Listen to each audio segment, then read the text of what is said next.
Hey guys, I am filming this a second time right now actually. We are here to talk about Joe X. And the first time I made this video, I titled it, Why Does Everybody Hate Joe X? And I talk a little bit about who is Joe X as a YouTube channel if you're not familiar, why a lot of people get pissed off by him, and then why he's important to the industry. We're gonna change gears just a hair for this video today, and I'm going to try and keep it somewhat brief. Now I want you to understand that by saying somewhat brief, what I mean is the last video was 30 minutes and this one we're going to shoot for like 10 to 15.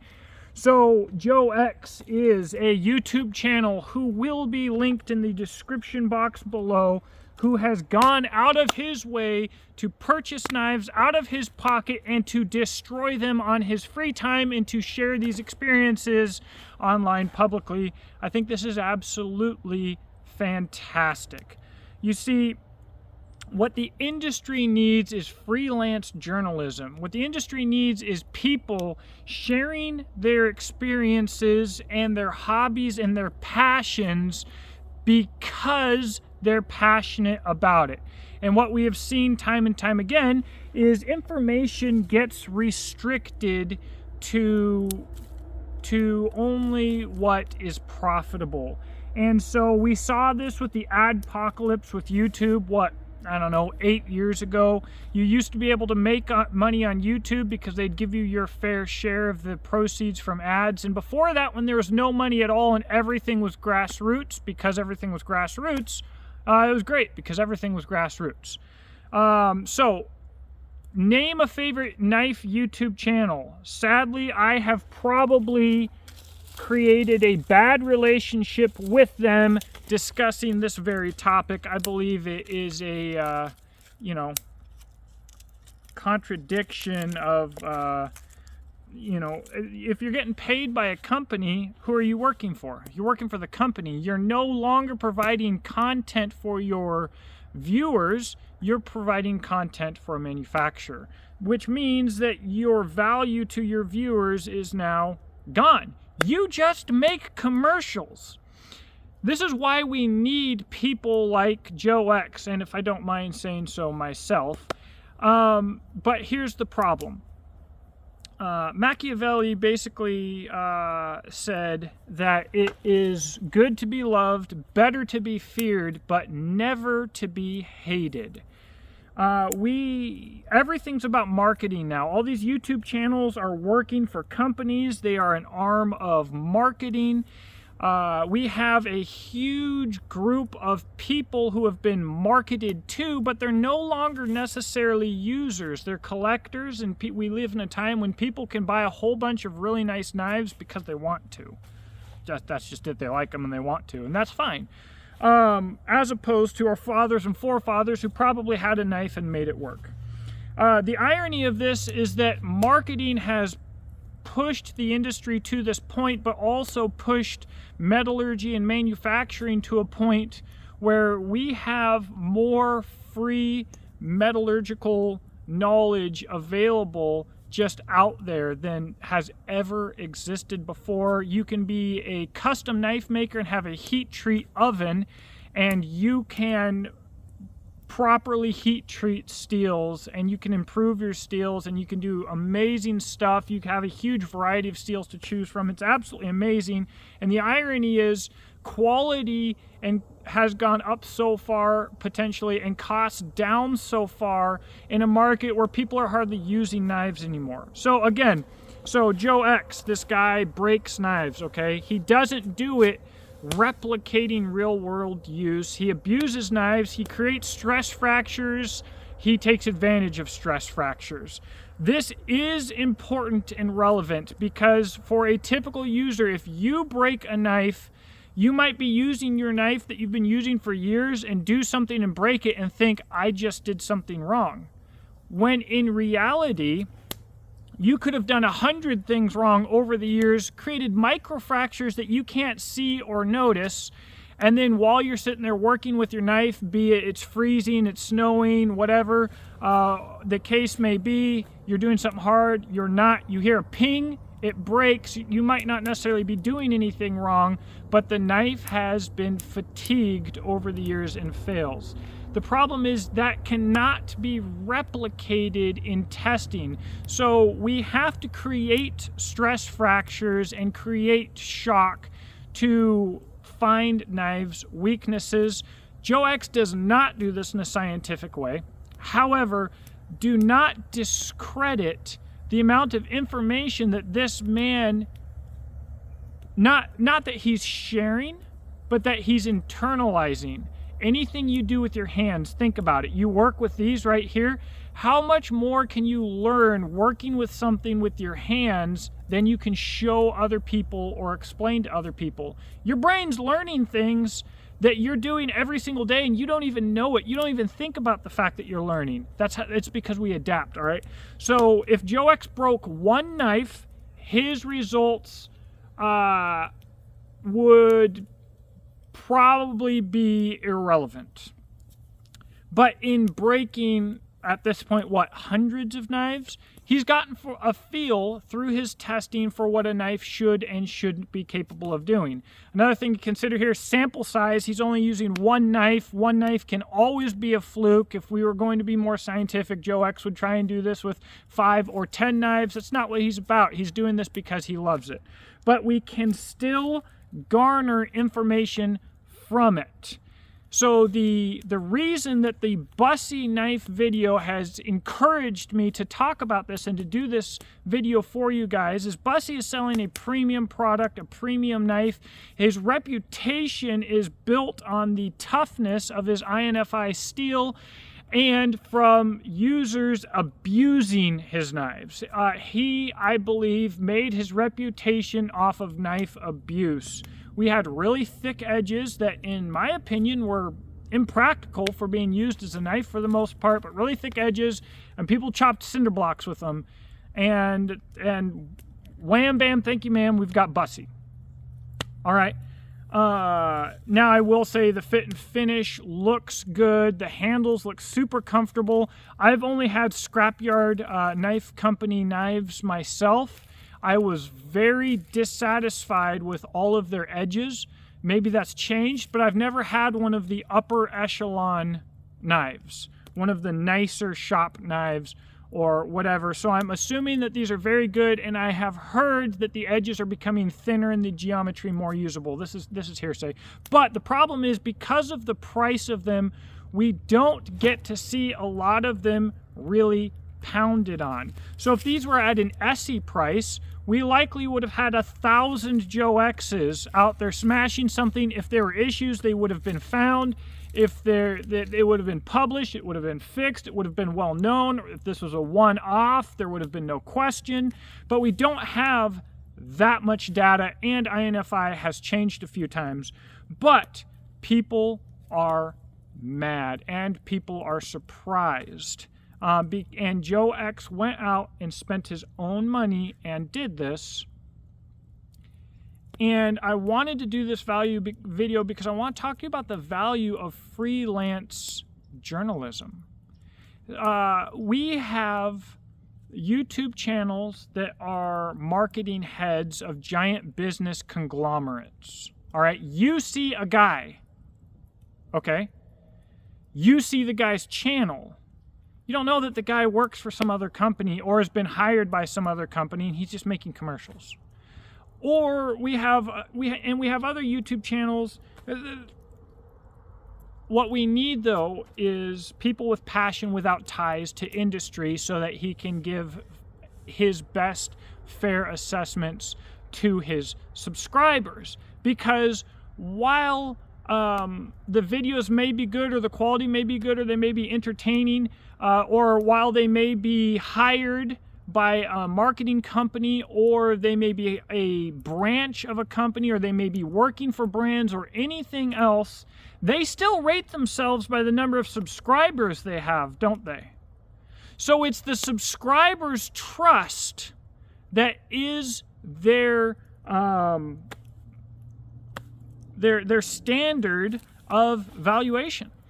And therefore, you you should probably be honest with your subscribers, right? Well, that's not the case. That's not necessarily usually what we get. In fact, as a rule, I would say that's not what we get. So a lot of people don't like Joe X because of the language that he uses and with how crude it is. I mean, I wish that was different myself. A lot of people don't like Joe X because of the methodologies of his testing. When I first watched, I felt exactly the same way. When I stopped and I thought about it and I looked at the grain and I thought about the implications and I thought what was going on, not only did I get appreciation for Joe X for doing what he's passionate about and everything else, but I started to realize that I could gather information from his videos. And I've done some videos on this, sharing that information with you. And the value of someone like Joe X is that he's untouchable. He bought the knife. He reviewed the knife. There's not a bunch of manufacturer strings attached. You're not going to see other people doing even practical testing like him. What do we have like Joe X?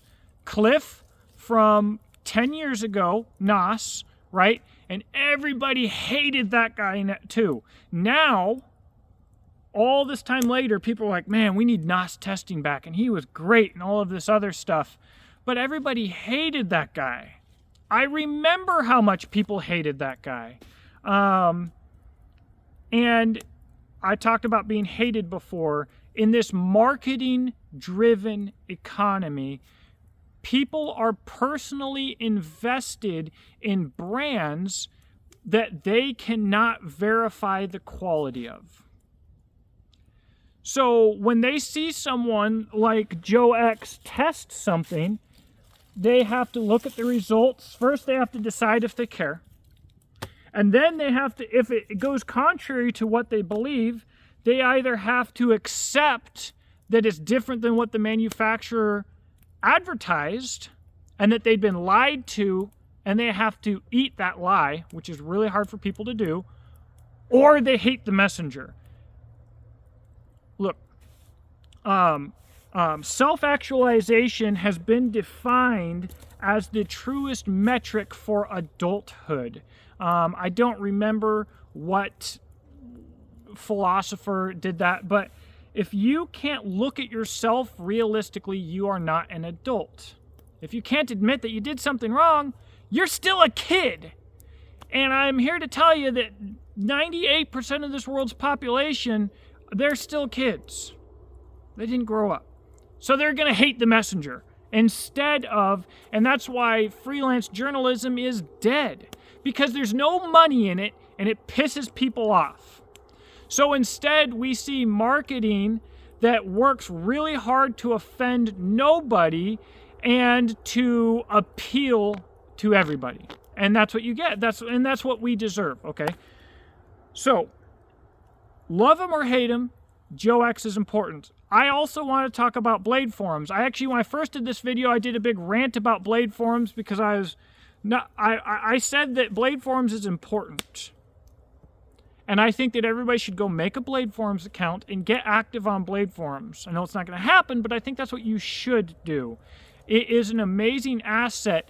And the move from forums, away from forums into social media, is a move from information that is constantly findable and searchable and repeatable into information that disappears as soon as it's posted, and knowledge is not retained. Now, I was pissed because I was under the impression that these, on the Busse forum, on Bladeforums, in the Busse subsection, that these threads about this video were being deleted. I was incorrect, and I ran my mouth before I verified, and that is a bad thing to do, and now I'm going to extra make sure that I don't do that again, because typically I don't do that, and I don't like doing that. So that was embarrassing.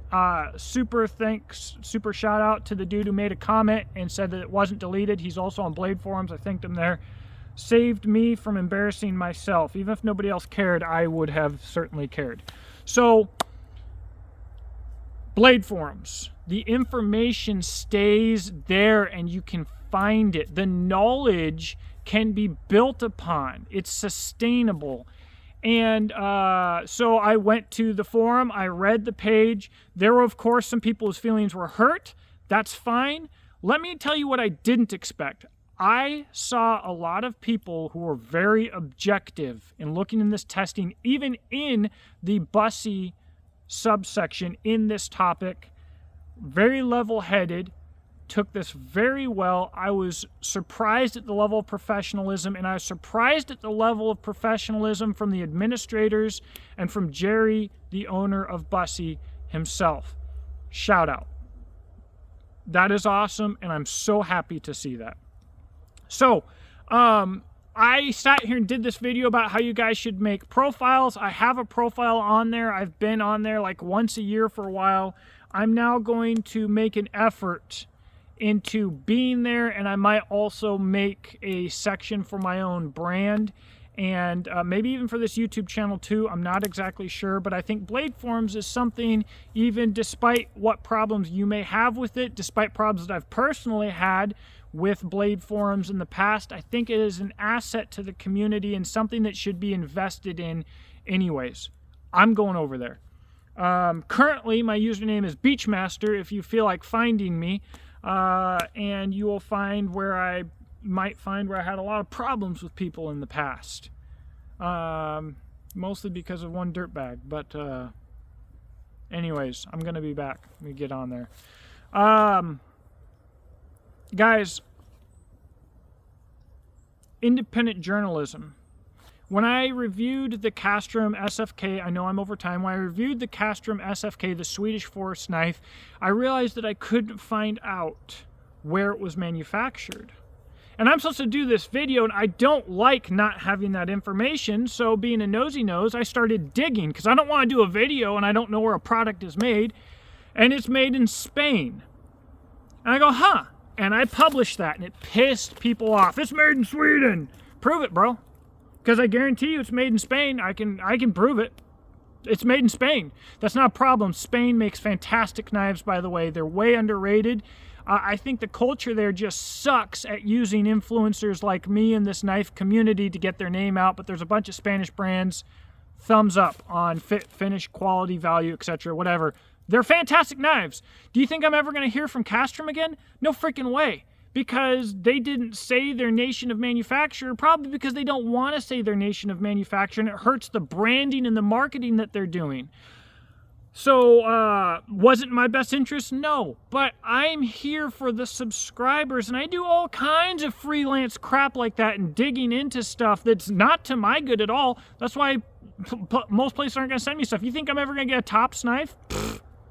Come on. No. No chance. Because, you know, there's some Tops knives that I like, but there's some that I don't, and I've been brutally honest about it. And guess what? I bought them, and I deployed with them to Afghanistan, and they sucked. And we'd rather just sweep that under the table.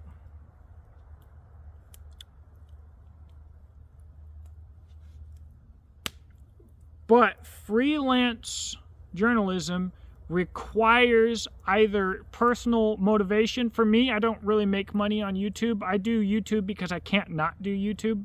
So I'm going to be here regardless because I like talking about the things that are important to me, and things that are important to nobody else are important to me. So I'm going to do YouTube and find other people who think these things are important, right? But freelance journalism relies on patronage, especially at this point, because you're not getting paid by manufacturers. So if you want to support freelance journalists, go over to Joe X's channel, check out his Patreon, and check out his Buy Me a Coffee or whatever. And you know what? Your $2 a month might help him buy a knife. And when he buys that knife and breaks it, you just had a part in that and a manufacturer didn't. You have a part in giving someone a voice who's untouchable. You know, because whenever I do something like with Black Scout Survival, he thinks that he can reach out to me and threaten me. He thinks that he told everybody to go report my channel. He thinks he's going to destroy my YouTube channel. I don't care. You can't touch me. I'm going to keep sitting here and making videos. That's what freaking YouTube needs. And so, let's support it. that's what I got for today. It's just like a daily little ramble rant here, but I don't know. I think things need to be brought to this topic. Attention needs to be brought to this topic. People need to realize not only the value of this, but how close you are to losing it altogether. Let me know what you think in the comment section below. Joe X, love him, hate him. Let me know. I did plan on doing more videos breaking down some of his videos, analytically discussing some of the data that could be shared in his videos that he didn't necessarily touch on, or maybe he just didn't touch on it in the way that I want to touch on it. I don't know. But that will happen. And guys, if he will take it, I've already talked to him about it, but when I come out with a bigger knife, I'll ship it out to him. Why wouldn't I? Freaking break it. And you know what? Every time I come out with a production knife, you know what I'm going to do? I'm going to break it, because I believe in transparency. Another thing that is dying in marketing and in the market. So before I go, shout out Joe X, shout out to Busse, Busse, whatever, however I'm destroying the name. I don't really care for the sake of the video. Shout out to Bladeforums, okay? And shout out to the guy who commented and said that those threads were not taken down. You helped me check myself before I wrecked myself. You all have a blessed day. Talk to you later.